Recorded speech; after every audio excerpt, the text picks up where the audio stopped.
Hello focus, आज जिस opportunity के बारे में हम लोग आपस में बात करने वाले हैं, ये अपॉर्चुनिटी हमारे टाटा स्टील में निकाली गई है। आप सभी कैंडिडेट्स ने टाटा स्टील का नाम कभी ना कभी जरूर सुना होगा। टाटा स्टील ने अपनी ऑफिशियल वेबसाइट पे ये डिटेल्ड एडवर्टाइजमेंट पब्लिश किया है regarding recruitment for assistant manager in land lease and legal department. इस पूरे डिटेल्ड एडवर्टाइजमेंट की हर एक डिटेल आप सभी कैंडिडेट्स के साथ शेयर करने से पहले एक इंपॉर्टेंट इंफॉर्मेशन वीडियो की स्टार्टिंग में आप सभी कैंडिडेट्स को देना चाहता हूं। जो भी कैंडिडेट अभी लॉ स्टूडेंट है, लॉ ग्रेजुएट हो चुका है या फिर प्रैक्टिसिंग एडवोकेट है, ऑल ओवर इंडिया के किसी भी कोर्ट में अगर आप लोग चाहते हैं हमारे इंडिया में हमारे लीगल फर्टिनिटी के रिगार्डिंग कोई भी वैकेंसी निकले, चाहे वो आपकी इंटर्नशिप की अपॉर्चुनिटी हो, जुडिशरी की अपॉर्चुनिटी हो, कोई कॉर्पोरेट वैकेंसी हो या फिर सेंट्रल और स्टेट गवर्नमेंट के द्वारा निकाली गई कोई बैंक की वैकेंसी हो, public sector undertaking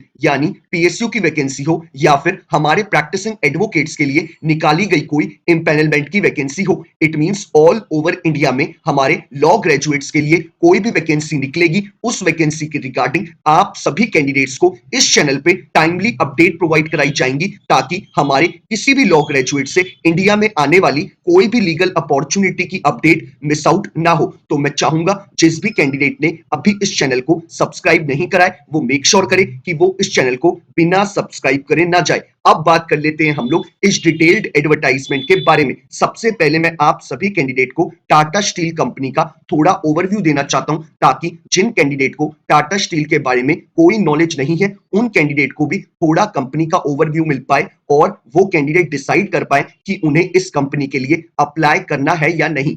Tata steel हमारी फाउंड हुई थी 1907 में और इसे फाउंड करा था जमशेदजी टाटा ने और इसका हेडक्वार्टर लोकेटेड है मुंबई में और ये one of the largest steel producer और ऑपरेटर है ओवर 26 कंट्रीज में और इसकी कमर्शियल प्रेजेंस भी है मोर देन 50 कंट्रीज में। और हमारा जो टाटा स्टील है वो पार्ट है टाटा ग्रुप का और टाटा स्टील ने जो मेजर फैसिलिटीज इंडिया में बना रखी हैं वो इन्होंने जमशेदपुर में, कलिंगापुर में और धनकनाल में बना रखी हैं और इनकी आउट ऑफ इंडिया में यूके और नीदरलैंड्स में मेजर फैसिलिटीज हैं। और करंटली इस टाइम पे जो टाटा स्टील के सीईओ और एमडी हैं वो है हमारे टीवी नरेंद्र और नटराजन चंद्रशेखर इस टाइम पे टाटा स्टील के चेयरमैन है और करेंटली टाटा स्टील के ओवर 65,000 एम्प्लॉइज है ऑल ओवर द वर्ल्ड। तो आप समझ सकते हैं जिस कंपनी के 65,000 प्लस एम्प्लॉइज हो वो कितनी बड़ी और कितनी नामी कंपनी है। तो मैं चाहूंगा आप सभी कैंडिडेट्स मेक श्योर करें कि आप इस अपॉर्चुनिटी के लिए जरूर अप्लाई करें। बाकी बात कर लेते हैं हम लोग इस एडवर्टाइजमेंट के बारे में। टाटा स्टील हमें जो इस एडवर्टाइजमेंट के थ्रू जो हमें डेजिग्नेशन ऑफर कर रहा है वो हमें असिस्टेंट मैनेजर की कर रहा है land lease and legal department में। और टाटा स्टील ने क्लियरली मेंशन करा है अपने एडवर्टाइजमेंट में जो नंबर ऑफ वैकेंसी निकाली गई है टाटा स्टील के द्वारा वो हमारी एक सिंगल वैकेंसी निकाली गई है और ये वैकेंसी आपकी जोडा में निकाली गई है।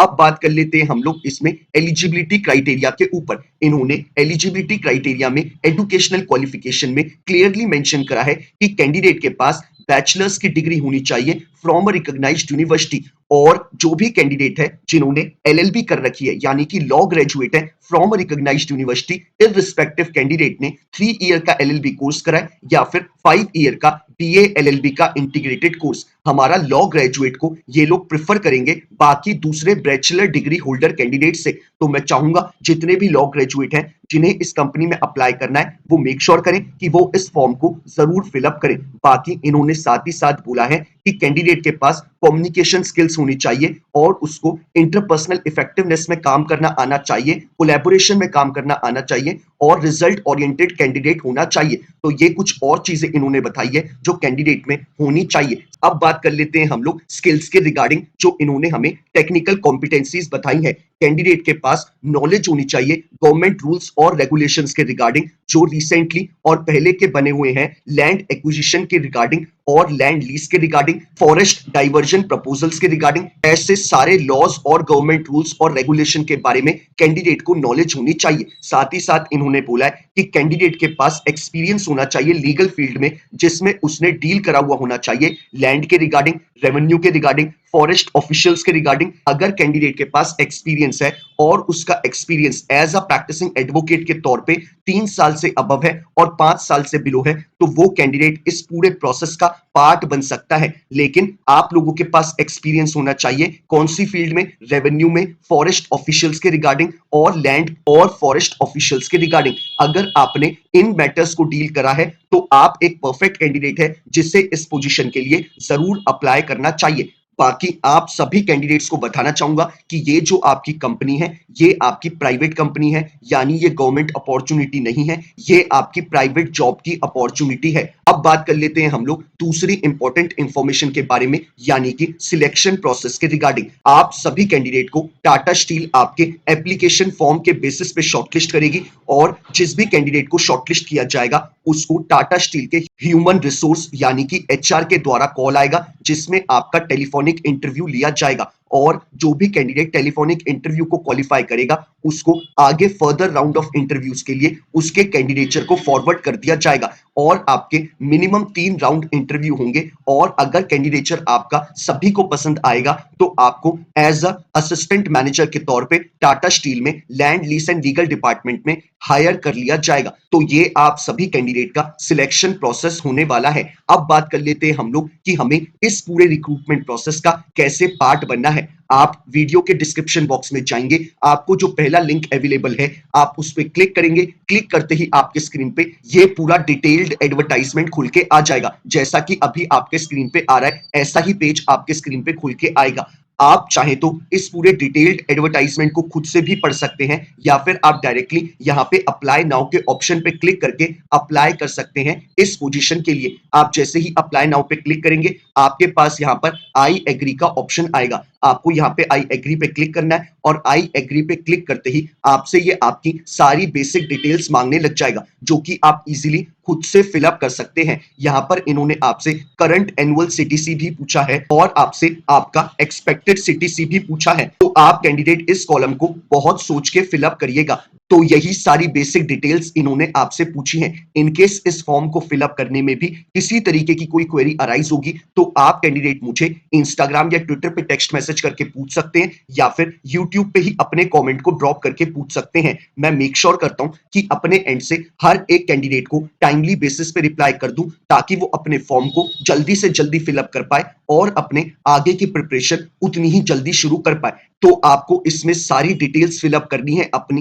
बाकी आप सभी कैंडिडेट से जो भी टाटा स्टील ने इस पेज में इंफॉर्मेशन मांगी है आपको वो सारी इंफॉर्मेशन अपनी इसमें फिलअप करनी है और अपने अपडेटेड रेज्यूमे को भी यहाँ पर आपको पोर्टल पे अपलोड करना है। बाकी जैसे ही आप इस पूरे फॉर्म को फिलअप कर लेंगे आप यहाँ पे फाइनली सबमिट एप्लीकेशन के क्लिक कर सकते हैं और क्लिक करते ही आप इस पूरे रिक्रूटमेंट प्रोसेस का पार्ट बन जाएंगे। तो यही सारी इंपॉर्टेंट इंफॉर्मेशन थी जो हमें टाटा स्टील ने अपनी एडवर्टाइजमेंट में बताई है। बाकी आप सभी कैंडिडेट्स को एक इंपॉर्टेंट इंफॉर्मेशन और देना चाहता हूं। लास्ट 15 टू 20 डेज में हमारे लीगल फर्टिनिटी के लिए बहुत सारी वैकेंसीज बाहर निकल के आई हैं। बहुत कम टाइम ऐसा देखने को मिलता है कि जब हमारे लीगल फर्टिनिटी के लिए एक साथ इतनी सारी वैकेंसीज बाहर निकल के आए। हमने चैनल पे हर एक दिन सारी वैकेंसीज को कवर करा है। मैं चाहूंगा आप सभी कैंडिडेट एक बार लास्ट 15 टू 20 डेज के वीडियोस को एक बार जरूर देखें कि जिस भी एडवर्टाइजमेंट में आपको किसी भी तरीके की कोई क्वेरी हो